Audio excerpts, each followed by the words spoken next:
ஆண்டவர் இயேசு கிறிஸ்துவில் மிகவும் பிரியமான சூரமங்கலம் பங்கு தந்தை அருள்பணி சார்லஸ் அவர்களே, உதவி தந்தை ஜோ அவர்களே, தந்தை எட்வின் அவர்களே, அன்பார்ந்த அருள் சகோதரிகளே, அன்பார்ந்த நம்பிக்கையாளர்களே, இந்த புனித வாரத்தில் சேலம் ரயில் நிலையத்தின் அருகாமையிலே அமைந்திருக்கின்ற இந்த புனித அந்தோணியார் சிற்றாலயத்தில் திருப்பலி நிறைவேற்றி உங்களோடு சேர்ந்து ஜெபிப்பதில் மிகவும் நிறைவு காண்கின்றேன்.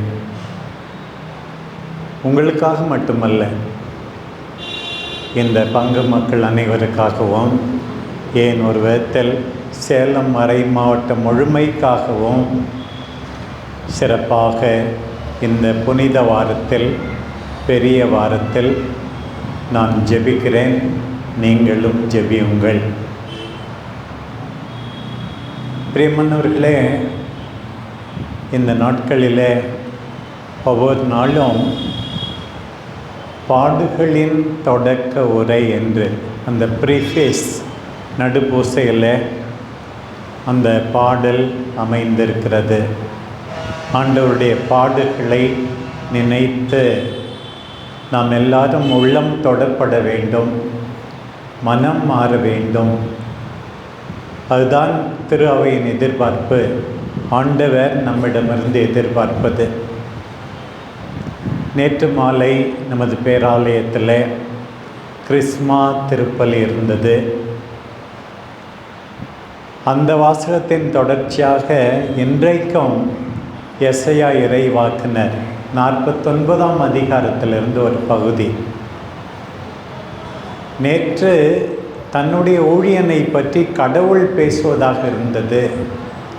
ஆனால் இன்றைக்கு அந்த ஊழியனே தன்னுடைய அழைப்பை பற்றி, வாழ்வை பற்றி, தன்னுடைய அனுபவத்தை பற்றி பேசுவதாக அமைந்திருக்கிறது.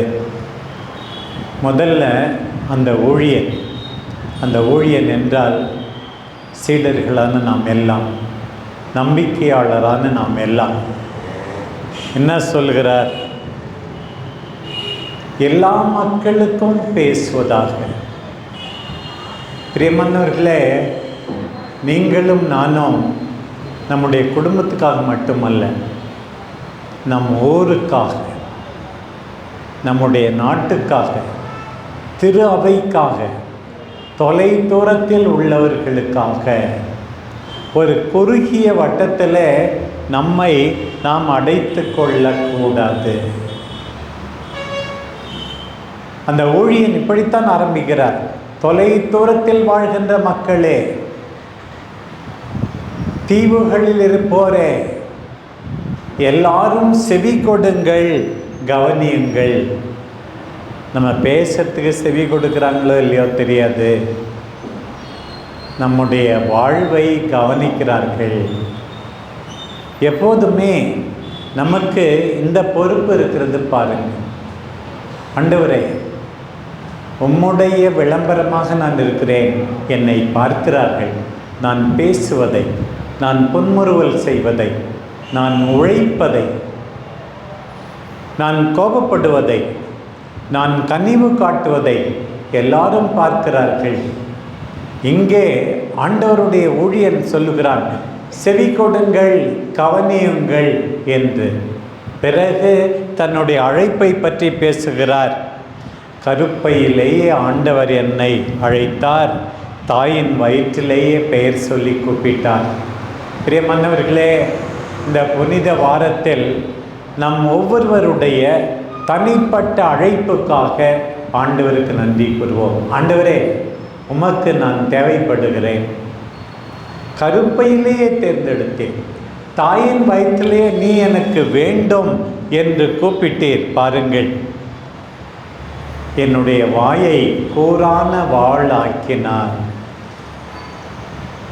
நற்செய்தி அறிவிக்கிற என்னுடைய வாயை மட்டுமல்ல, நீங்களும் நற்செய்தி அறிவிக்கப்பட்டிருக்கிறீர்கள். ஒவ்வொருவரும் அறிவிக்கப்பட்டிருக்கிறீர்கள். ஆண்டவரே, உம் வார்த்தையை நான் எடுத்து சொல்ல எனக்கு ஆற்றல் தாரும் என்று நாம் இந்த ஊழியனை போல சொல்ல வேண்டும். தொடர்ந்து பாருங்கள். தம் கையின் நிழலால் என்னை பாதுகாத்தார். ஆண்டவருடைய பாதுகாப்பு என்னை பளபளக்கும் அம்பு ஆக்கினார். அம்பரா தூணியிலே என்னை மறைத்து கொண்டார். என்னை நான் ஒரு அம்பு என்னை மறைச்சி வச்சிருக்கார். எப்போ எய்யணும்னு ஆண்டவருக்கு தெரியும். நான் என்ன செய்யணும்னு ஆண்டவருக்கு தெரியும். எனக்குன்னு ஒரு வேலையை ஆண்டவர் வச்சிருக்கிறார். பாருங்கள், இதோ என் ஊழியன், உன் வழியால் நான் மாட்சி பெறுவேன் என்கிறார் ஆண்டவர். பிரியமானவர்களே, நம்முடைய இருப்பால், நம்முடைய வார்த்தைகளால், நம்முடைய செயல்களால் ஆண்டவர் மாட்சி பெற வேண்டும். ஒவ்வொரு முறையும் கர்த்தர் ஜெபத்திலே சொல்லுகிறோம், நீர் புனிதம் என்று போற்றப்படுவீராக. மக்கள் உங்கள் நற்செயல்களை கண்டு உங்கள் வானக தந்தையை போற்றுவார்களாக. ஆண்டவரே, என் வழியால் நீர் மாட்சி பெற வேண்டும். இன்றைய காலையில் எழுந்தேன், ஜெபித்தேன், சமைத்தேன், வீட்டை சுத்தம் செய்தேன், கணவருக்காக, மனைவிக்காக, பிள்ளைகளுக்காக உழைத்தேன், பக்கத்தில் இருக்கிற நோயாளிகளுக்கு உதவி செய்தேன், ஆறுதல் கோரினேன். ஆண்டவரே, என் வழியாய் நீ மாட்சி பெறுவீராக. இதுதான் பிரியமானவர்களே நம்முடைய வாழ்க்கை. ஒவ்வொரு நாளும் நாம் செய்கின்ற நல்ல செயல்கள் வழியாக கடவுள் மாட்சி பெற வேண்டும். தொடர்ந்து பாருங்கள். சில நேரத்தில் எவ்வளோ கஷ்டப்பட்டு உழைக்கிறோம், ஏமாற்றமாக இருக்குது, எந்த பிரயோசனமும் இல்லை போல இருக்குது. அதே போல தான் இந்த ஊழியனும் சொல்ல, வீணாக நான் உழைத்தேன், என்ன பிரயோசனம்? பிள்ளைங்களை கஷ்டப்பட்டு கற்றுக் கொடுத்தேன், அதுங்க மார்க்கு வாங்கிறது ரேங்க் வாங்குற மாதிரி வாங்குது, சிங்கிள் டிஜிட்டில் வாங்குது. ஆண்டவரே, வீணாக நான் உழைத்தேன் என்றெல்லாம் சில நேரத்தில் நாம் உணரக்கூடும். அப்போ பாருங்க, ஆண்டவர் சொல்லுகின்ற பதில், நீதி என்னிடமிருந்தே உனக்கு வரும், உன் பணிக்கான பரிசு நான் கொடுப்பேன், கவலைப்படாதே. உலகம் போற்றும் விதத்தில், எதிர்பார்க்கின்ற விதத்தில் உனக்கு ரிசல்ட் இல்லாமல் இருக்கலாம், அதை பற்றி கவலைப்படாதே. யாரும் உன்னை பாராட்டாமல் இருக்கலாம், கவலைப்படாதே. உனக்கு போதுமான அங்கீகாரம் கிடைக்காமல் இருக்கலாம், கவலைப்படாதே. எனக்குள்ள இன்னைக்கு ஆண்டவர் சொல்லுவார், நீ வாட்டில் இறை வார்த்தை அறிவிக்கிறன்னு சொல்லிக்கிட்டே இருக்கிற, யாரும் கண்டுக்க மாட்டாங்க, கவலைப்படாதே. உன் பரிசு என்னிடமிருந்தே வருகிறது. இதுதான் இன்றைக்கு அந்த ஊழியனுக்கு சொல்லப்பட்டது. பாருங்கள் பிரியமானவர்களே, ஆண்டவர் சொல்லுகிறார், உனக்கென்று ஒரு பணி, எல்லா மக்களையும் நீ ஒன்று சேர்க்க வேண்டும், இஸ்ரவேலை ஒன்று திரட்ட வேண்டும், யாக்கோபை மீண்டும் கொண்டு வர வேண்டும். உனக்கு தெரியுமா, யார் உன்னை மதிக்கிறாங்களோ மதிக்கலையோ, என் பார்வையில் நீ மதிப்பு பெற்றவன். என் கடவுளே, என் ஆற்றல், என் சக்தி, என் வல்லமை, என் மகிழ்ச்சி என்று நீ சொல்லச் செய்வேன். பாருங்கள், we are all precious in the sight of the Lord our God. மற்றவங்க மதிக்கலன்னா கவலைப்படாதீங்க அன்பார்ந்த மக்களே, கடவுள் நம்மை மதிக்கிறார். என் பார்வையில் நீ மதிப்பு மிக்கவன், மதிப்பு மிக்கவள். ஆண்டவர் இன்றைக்கு நம்மை பார்த்து சொல்லுகிறார். பாருங்கள், ஒரு பக்கம் கடவுளால் அழைக்கப்பட்ட உணர்வு, தாயின் வயிற்றிலேயே நம்மை பெயர் சொல்லி கூப்பிட்ட ஆண்டவருடைய அந்த அன்பின் நிறைவு. இன்னொரு பக்கம் அவரால் பாதுகாக்கப்பட்ட அந்த நன்றி வேறு. அவருக்கு தெரியும் நம்மை எப்போது எவ்வாறு பயன்படுத்த வேண்டும் என்று.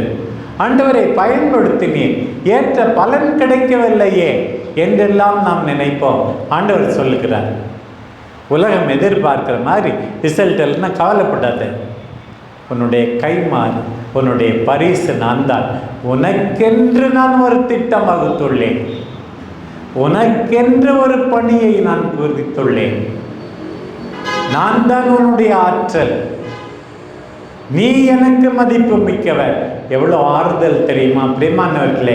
இந்த புனித வாரத்தில் எனக்கு ஆறுதல் அளிக்கின்றது இந்த அருமையான 2வது பாடல், துன்புறு ஊழியனின் பாடல், எசாயா 49 இந்த பாடல். நீங்களும் ஆறுதல் பெறுங்கள், கேட்கின்ற அத்தனை பேரும் ஆறுதல் பெறுங்கள். இந்த நற்செய்தி பகுதிக்கு வருகிறோம். மன்னர்களே, நாளை மறுநாள் ஆண்டவர் இயேசு சீடர்களின் பாதங்களை குனிந்து கழுவியதை பற்றி நாம் வாசித்து கேட்போம். அதுவும் தம்முடைய அன்பை முழுமையாக காட்ட, இறுதி வரை அன்பு கூர்ந்ததை எடுத்து காட்ட ஆண்டவர் அவ்வாறு செய்தாராம். அன்பின் முழுமையாக இன்னைக்கு பாருங்க, அதை தொடர்ந்து வருகின்ற இந்த பகுதியில் எப்படி ஆரம்பித்தது நற்செய்தி.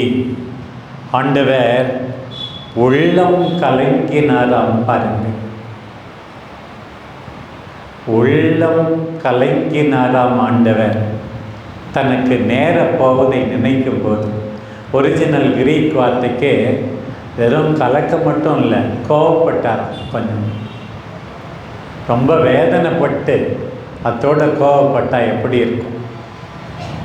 வெளிப்படையாக ஆண்டவர் சொல்றார், உங்களில் ஒருவன் என்னை காட்டி கொடுப்பான்,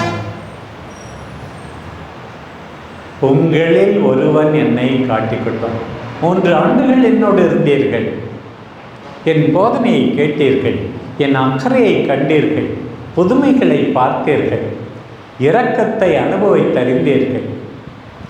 இருந்தாலும் உங்களில் ஒருவன் என்னை காட்டி கொடுப்பான். வெளிப்படை ஆண்டவர் சொல்றார். அதுதான் இந்த பகுதி. பாருங்கள், ஆண்டவர் மிகவும் அன்பு செய்த சீடர் யோவான் என்கிறார்கள். அவர் பக்கத்தில் உட்கார்ந்துருக்கிறாரு. பேதுரு ராயப்பர் கொஞ்சம் தூரமாக இருந்திருப்பார். உங்களில் ஒருவன் காட்டி கொடுப்பான்னு சொல்கிறாரு. யாருன்னு கேளுப்பா, நீ தான் பக்கத்தில் உட்காந்துருக்க, உன்னை வேற ஆண்டவருக்கு பிடிக்கும், யாருன்னு கேளு அப்படின்னு சொல்கிறார். ஆண்டவரே, நீர் சிலரை அதிகமாக அன்பு செய்கிறீர், அந்த கூட்டத்தில் நானும் இருக்க விரும்புகிறேன். ஆண்டவரே, ஆண்டவரே, அன்பானவர்களுக்கு நீர் எல்லாவற்றையும் வெளிப்படுத்துகிறீர். ஆண்டவரே, எனக்கும் வெளிப்படுத்தும். ஆண்டவரே, அந்த கடைசி நாட்களில் உம் நண்பர்களின் ஆறுதல் உமக்கு தேவைப்பட்டது. ஆண்டவரே,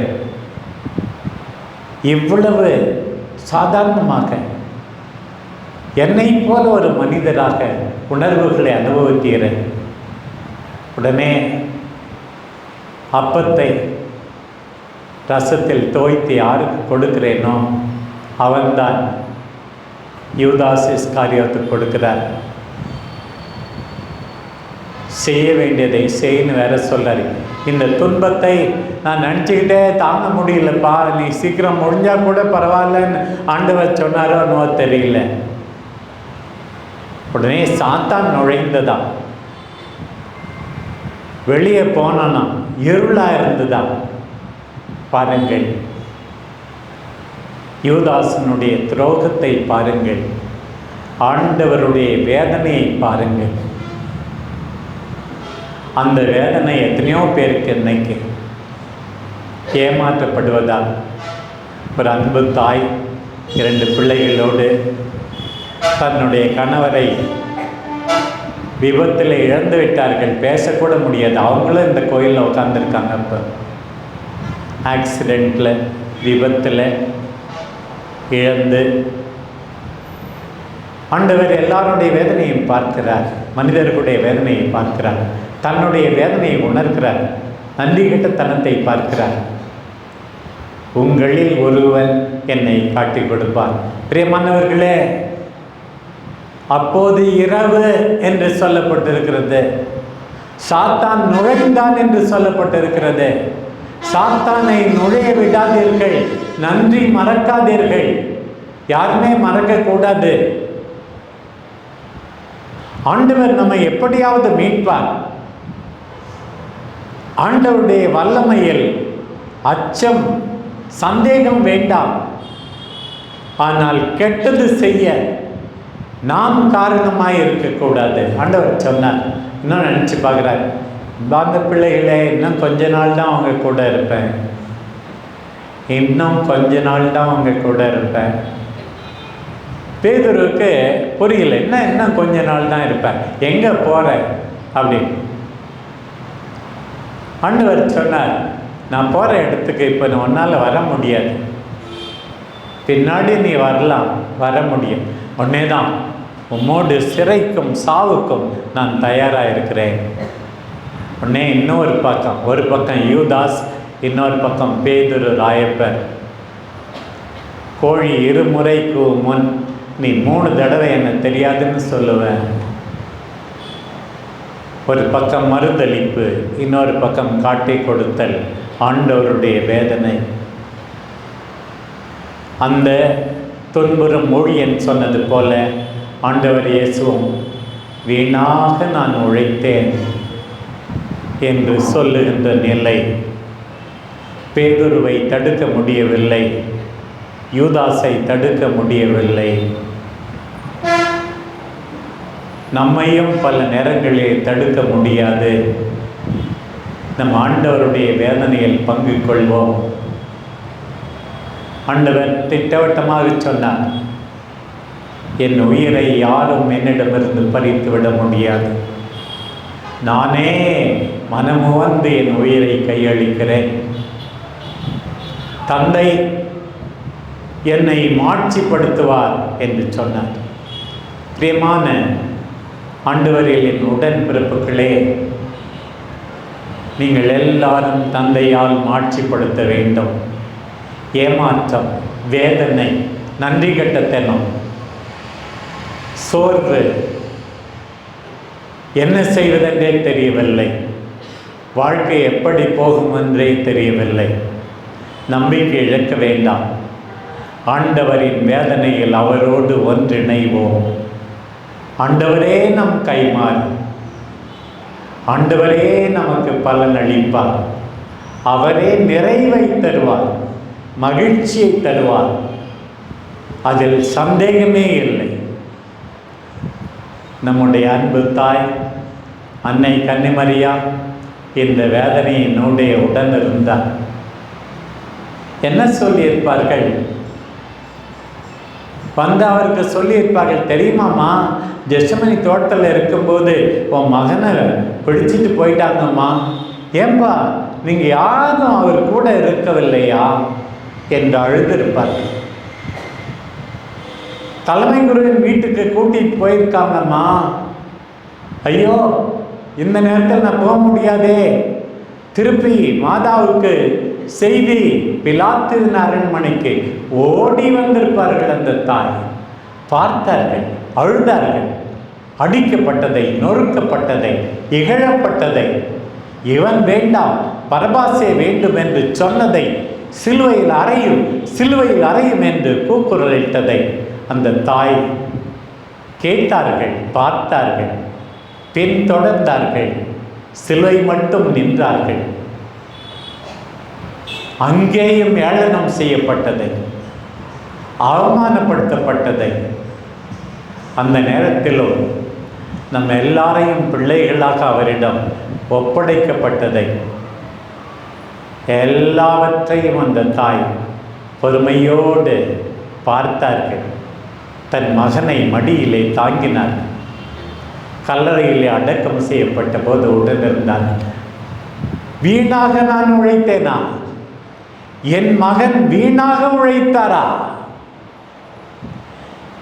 என் கைமாறு மரியே உனக்கு நிச்சயமாக உண்டு என்று இந்த அளவுக்கு உயர்த்தப்பட்டார் நம் அன்னை. அதே போலத்தான் புனித அந்தோணியார் பாடுகளில் பங்கேற்றார்கள். அவர்களோடு பாடுகளில் பங்கேற்போம்.